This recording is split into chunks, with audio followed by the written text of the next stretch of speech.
The council has never faced a situation like the one it's in now. Because the government is cutting our formula and the funding that goes with it, we have to save £90 million out of our total revenue budget of £266 million. We've never had to make that size of cut before. Even the last 2 years, which I know have been difficult, were nowhere near this magnitude.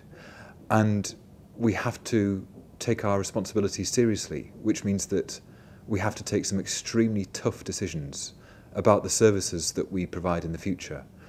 Some people have called this the end of local government. I think it's certainly the end of local government as we know it, but it's not the end of councils.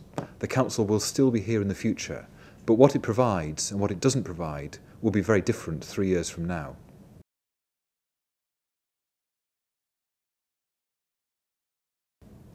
It's very clear that the council can't make cuts worth a third of its budget without having an impact on what residents see at a street level. So there will be fewer libraries, there will be fewer leisure centres, there will be fewer swimming pools, and we will have fortnightly bin collections. We still have our Decent Neighbourhoods programme, and we need residents to play more of a part in helping to keep neighbourhoods clean and tidy. It's not the council that drops litter, for example. It's not the council that fly tips rubbish. And we need residents to be more vigilant and take more care of their local areas. But there is no doubt that these cuts will have a big impact on the services that people see in their neighbourhoods. I'm not going to pretend otherwise.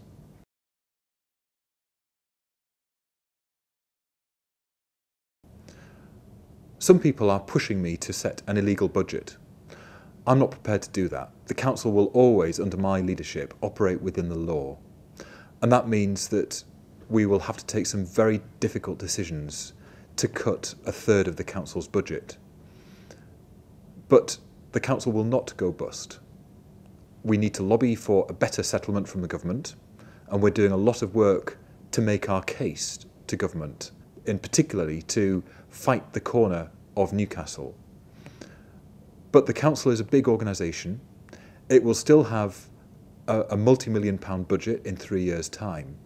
And despite the pain of the cuts, it's important that we remember what our core business is.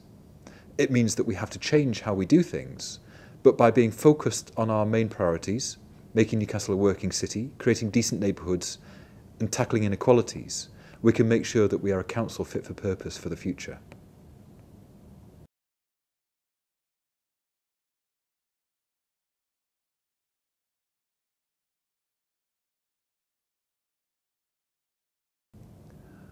Every cut that we're being forced to make, we're applying a fairness test to it and seeing it through the lens of local people. There are some parts of the city where there is a lot of provision. For example, in leisure services, we have council gyms and council facilities operating alongside private sector ones. In other areas of the city, the council is the only provider of services. What we're doing as we work our way through the budget proposals is to make sure that no community is disadvantaged in terms of access to facilities. That may mean that the council withdraws services from some parts of the city but continues to provide it in other areas. That's a fair solution, I think, to what is an unprecedented situation as a result of unfair government cuts. And it's the way that we can make sure that everybody in the city, regardless of where they live, has access to good quality services. It also means that the council has to change how it does things. And what we will need to do is have a new working relationship with residents. So instead of the council being able to provide for every request that residents have, the council will have to get used to saying, we can't do that. And residents will have to take more of an active role in helping to shape their own communities. That's why our Decent Neighbourhoods programme is really important, because if it works well, it will be about the council and local residents coming together in a partnership to try to protect and preserve our local environment.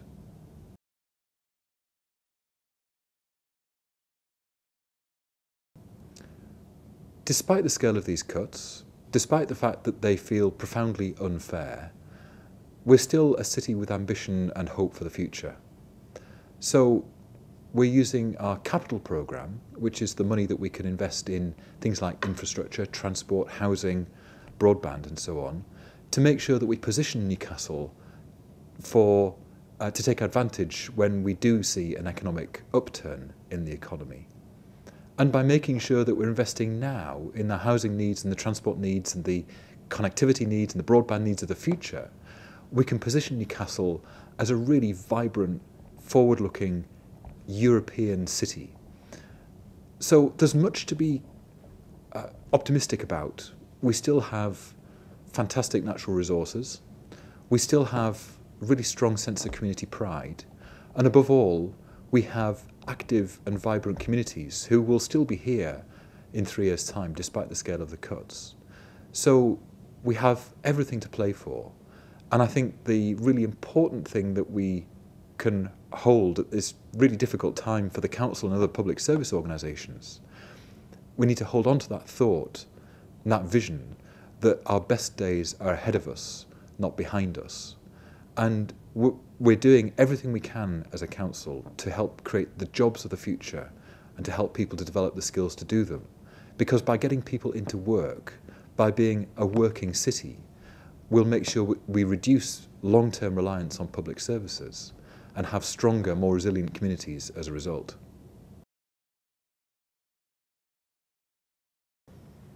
We're doing everything that we can to lobby the government about their unfair financial settlement. And it's demonstrably unfair that Newcastle loses something in the region of £162 per adult, whereas there are some councils in the country who are only losing the equivalent of £2.50 per adult. And the heat maps that we've produced show the picture very clearly, and all of our lobbying is designed to demonstrate to the government just how unfair their financial settlement is. We've calculated that if the government just gave us the average cut for local government, we would have, in next year's budget alone, an extra £22 million. That would go an awful long way to saving many of the services which are currently under threat as a result of the cuts. So we need to lobby, but it's not just the responsibility of the council to lobby. We've got to get people from right across our city, people who are affected by the cuts, who are concerned about the future, to join with us in a wider campaign for a better settlement, not just for the council, but for all of our public services. Which is why, as a council, we're taking the lead. But if we're the only voice, we won't be heard. We have to have more voices, saying the same things, making the same points, pursuing the same arguments, because that's the only way that we'll make sure that our voices are heard in Westminster.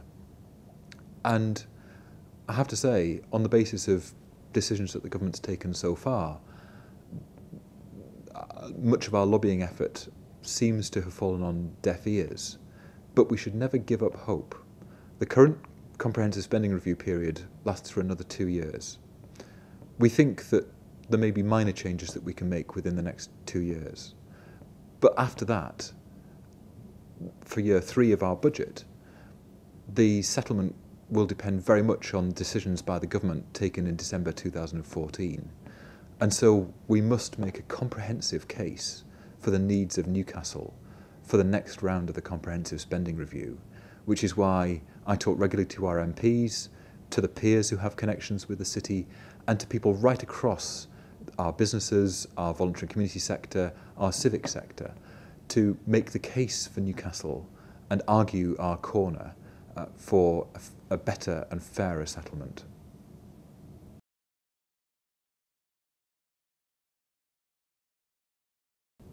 There are a number of reasons why I want residents to take part in the consultation. Firstly, in terms of making sure that what our final proposals are fair, we need to make sure that residents understand why we're taking tough decisions, and we need residents' views on what they think is fair and what isn't fair. But also, throughout the budget process, we need to have a very different kind of relationship with residents. Last year, we spoke to nearly 8,000 people about the council's plans, but often what they said was the plans are good or bad or indifferent. What we need this year is people to think about what they can do in their local community. So do you have neighbours, for example, that you could check up on, make sure they're all right? Are you able to play a part in your local play centre or children's centre? Could you help out by volunteering at a local project? All of these activities, small though they may seem for individuals, would go a long way to helping to bind our communities together through what's going to be a time of great stress. And if we can capture that sense of community spirit, if we can capture that sense that people can come together and help solve their own problems rather than have them solved for them by the council, then what we'll do is create a much more sustainable series of communities across the city for the future.